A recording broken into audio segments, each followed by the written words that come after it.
We're having a party here. I've been enjoying it at home too. Immigration is back on the agenda in a big way this week as President Trump meets with House Republicans Tuesday to see if they can hash out a deal.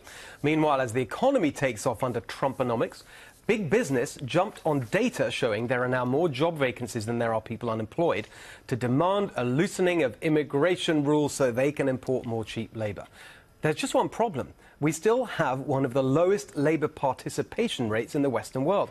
If we had just the UK's rate, for example, that would mean millions more Americans in work. So here's an idea for you fat cats in corporate America. Instead of lazily importing foreign workers, why don't you spend some of your profits training American workers so they can take the jobs that the booming economy is creating?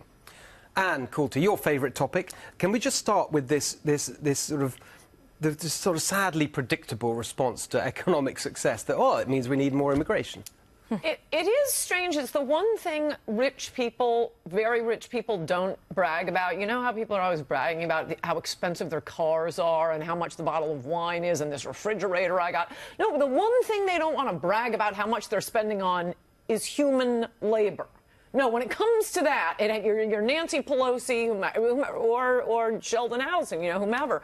I don't mean to pick on him, but they just want cheaper and cheaper and cheaper labor. And there is no better example of your swamp than the fact that the signature issue that this historic candidate ran on, the Republicans in the House are doing the exact opposite, trying to push through an amnesty, or as a host on an earlier Fox show today said, and people are going to, conservatives are going to call this amnesty an amnesty. So watch out for those crazy right-wingers. Okay, so let's I just want to focus on this. There's a sort of slightly sort of nerdy policy thing here that I want to get to, which is this Labour participation point, because of course it's true that when the economy grows rapidly, as we're seeing now, there's a crunch, and you hear it all the time, but we can't find workers. That's true. But it's also true that you've got so many people sitting on the sidelines. The unemployment rate is falling to historic lows, but the Labour participation rate isn't changing very much. It's people who may be affected by opioids, or they don't have the skills, or they've given up. Corporate America could do so much more to help those Americans before just saying, bring us in more immigrants. Well, and that's where the expense of all the social safety network is, and that when you start to get the labor participation rates up, then you get a more productive economy. You've got people feel better about themselves. Yes. They contribute. And then you don't spend as much on welfare and doing all these programs and just giving a handout all the time. Yeah. But look, immigration goes hand in glove with this. I mean, we just had the Secretary of Homeland Security today go out and say, look, they're not coming to the port of entry. They're trying to go in between. And then we have this debate about whether or not we should spend, out of a $46 trillion expenditure that we're going to go through in this country over the next 10 years, should we spend $25 billion building a wall to help our border patrol? I mean, it's ridiculous.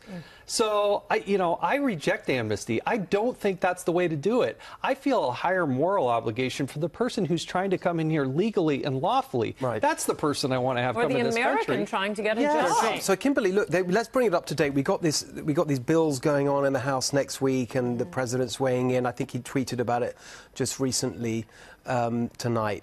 What do you see is the potential for anything happening here? Yeah, well, I think he'll do a better job of coming up with a fresh new idea himself, because these people have failed in the past. They'll fail him again. They don't know how to build a coalition or get anybody to work together, and it's just a bunch of crybabies, and they're not serving the American people. Why aren't we using and employing the people here, making them feel better about themselves? I'm all for giving somebody a helping hand, but you're not helping anybody by continuing to give handouts. Why don't we do something to get these people engaged in the workforce? For the first time now, we have more jobs than people to be able to even fill them. So we've got to get that labor participation rate up. And the answer isn't amnesty. Let's just flood the market, bring some more people in, or allow people to stay that have broken the law to begin with.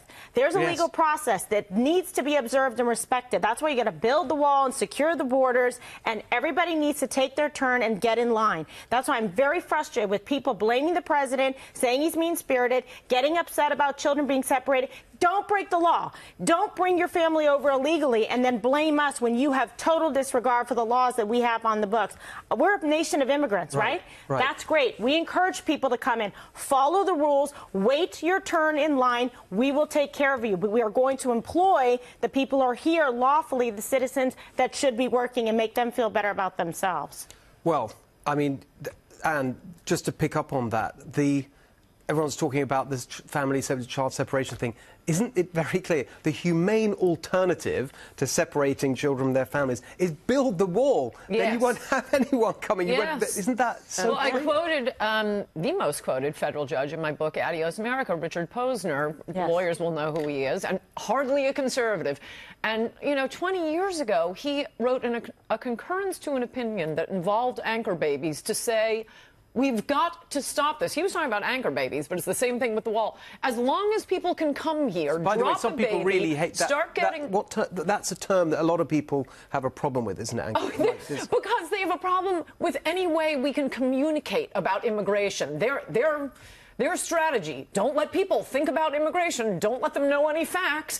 Anchor baby, there's nothing racial, there's nothing sexual. It means you anchor the child here, and then the child can bring in all the relatives. It's a boating metaphor. So, yeah, they're upset about it because it allows people to discuss immigration. And then chain migration. And chain migration. But look, back then, Posner said, as long as you...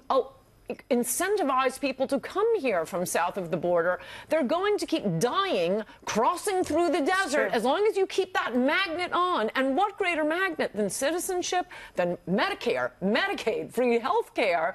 Yeah, that's why people voted for a wall. And I would also say one other thing. These child actors weeping and crying on all the other networks 24/7 right now. Do not fall for it, Mr. President. I get very nervous about the president getting his news from TV because... Okay. I also have an Adios America. A New I don't know if a New Yorker I don't know article. if that's... New Yorker is not a conservative publication. They describe. So I told you we wouldn't get a word in. I told you. These kids are being I'm so sorry. We have to go. They're given scripts to read by liberals, according to the New Yorker. Don't fall for the actor children. Okay. Thank you for getting that off your chest.